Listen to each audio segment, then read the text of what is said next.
I'm about to go to sleep. You can go to sleep, but you in this video. Yep, I sure can. What you gonna hide? I can still see your face. I can still see your head. You might as well just sit up. No, I'm about to go to sleep. It's bedtime. There's no such thing as bedtime. Mama Frank on TV again. What's going on, guys? Welcome back to my YouTube channel, and this is not your average vlog. I'm actually going to tell you a story today. Today is story time. Veda day 8.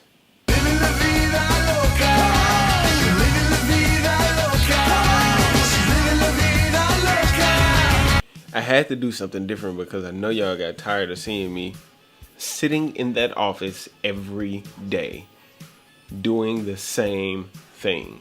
So I'm going to sit here and I'm going to tell you guys a story, and I'm going to try my best not to make it boring. I promise. You guys are probably going to think I'm a little punk whenever you hear this story, but here it goes. So one night actually, Chasity and I were sleeping in my old apartment, actually my first apartment, and we were in Dallas. We had pretty much had a pretty cool day. We had gone on a date and got back to the apartment. We watched TV and got sleepy and got into bed. It was one of those nights whenever you sleep really, really, really hard. Now, mind you, I'm not afraid of the dark. I will walk in a house that I'm familiar with in complete darkness and not have any qualms or anything that's actually scaring me. But as a kid, from time to time, I'm not gonna lie, I've seen things at night that kind of made me question whether or not I was in the room alone, or if me and the person that I was in the room with was alone. Now, you might say that I'm tripping, you might say that I'm just being a little scaredy cat. I don't care. Sometimes you see things that make you wonder, am I in this room by myself? And I'm sorry, this just so happened to be one of those nights. Prior to all this happening, I had been in a little car accident. Well, I hit somebody. I rear-ended somebody and it messed up the fender on my truck bumper. It messed up the front end pretty bad, but it was a chrome front end. So I didn't want to throw it away.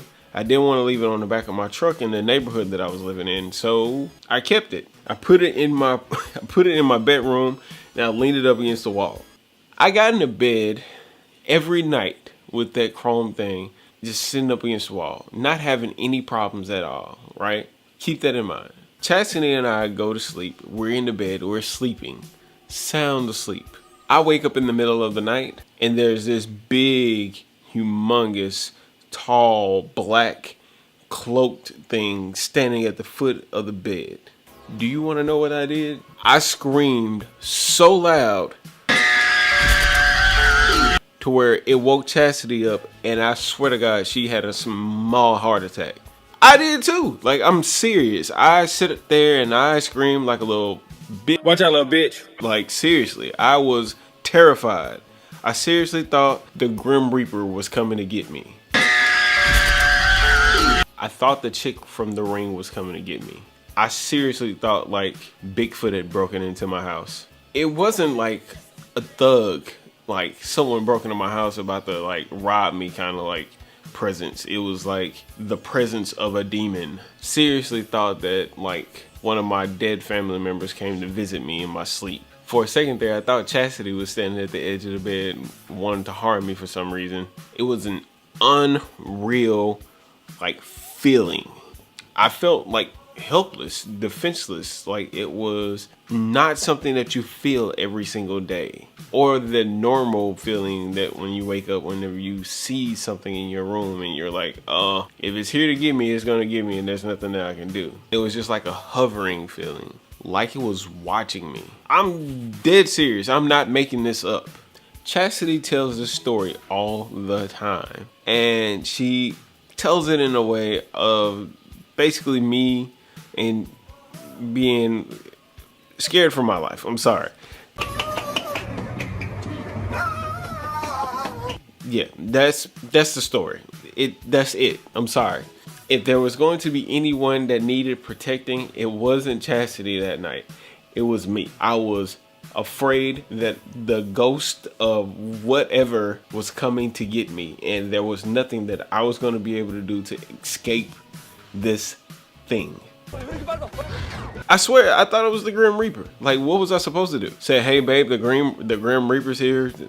I don't know what he wants. But after screaming my heart out, my guts out, and pretty much soiling my sheets, I got up and I realized that I had put like a blazer, my jacket, and a couple other things that was hanging off of this bumper. Stupid! And with the bumper being like leaning up against the wall, it stretched to a height about 7 feet tall. So I was screaming because I thought that my bumper was about to get me. You're so stupid! And I'm gonna be honest, there's been a couple times where I've woken up in the middle of the night and the same thing happens. Okay, I'm not afraid of the dark, but your mind will play tricks on you whenever you wake up in the middle of the night all the time. I know I'm not the only one. And if I am, I don't care. I was man enough to tell y'all that story. What? I ain't no bitch. You know what? What's the use of lying? I was petrified. Thanks again for coming and checking out my YouTube channel, people. And don't think you're off the hook. I want you to comment in the comment section the craziest, scariest thing that's ever happened to you in your entire life. I won't judge.